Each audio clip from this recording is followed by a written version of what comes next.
Shalom again and welcome to the Bag Chain Podcast. I'm Aaron Halevy. And I'm Rachel Huber. We're exploring web development options at scale, right? If you have a brand of any kind and you're trying to capture attention for it, you need a site. So the question is, what's the best way to go about getting one? We narrowed this down to the 3 best options because you can only choose between these 3 based on your own unique situation, your budget, the user experience you want, and the customer journey you've mapped out. Basically, you can go the DIY route, you can hire freelancers, or you can hire a company. Yeah, so if you do it yourself, you can either take a no-code option like WordPress, Wix, or Squarespace and basically use their templates to build some page layouts, or if you know how to code, you should be able to literally build this thing from scratch. A lot of coders will also still use Squarespace or WordPress or whatever just because it reduces the amount of work they have to do, and they can still exercise more control over what they want with what code work they're willing to do, because those platforms allow coders to do that.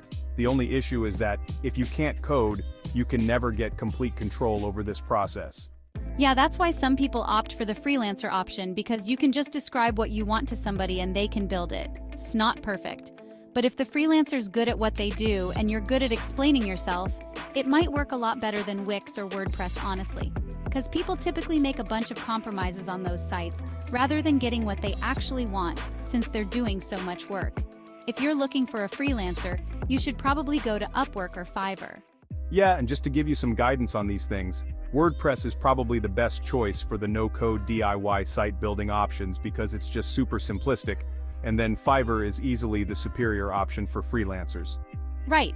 Fiverr's going to get you the lowest cost hands down, and the quality of work is honestly a toss-up between Fiverr and Upwork anyway, so you might as well choose the more frugal option.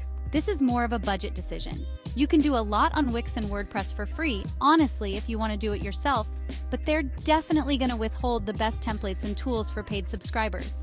Once you're spending money, it might make more sense to just pay a freelancer or an agency. Yeah, we'll drop a link below for Fiverr simply because that platform has honestly earned your business in my opinion.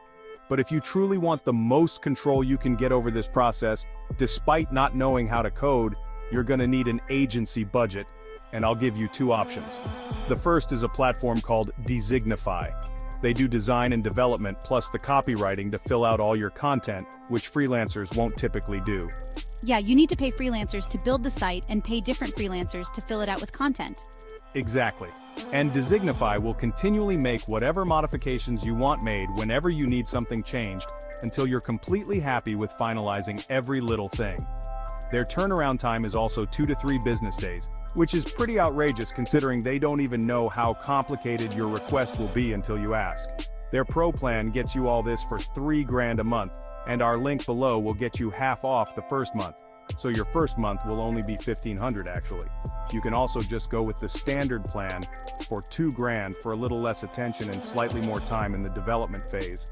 You also sacrifice the no-code input you could have had with the Pro plan, which really would have enhanced your level of control.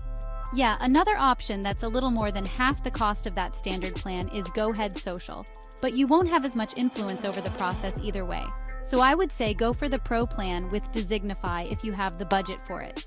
But if you're leaning toward the standard plan, just use GoHead Social because you get more or less the same services, but for a much lower cost.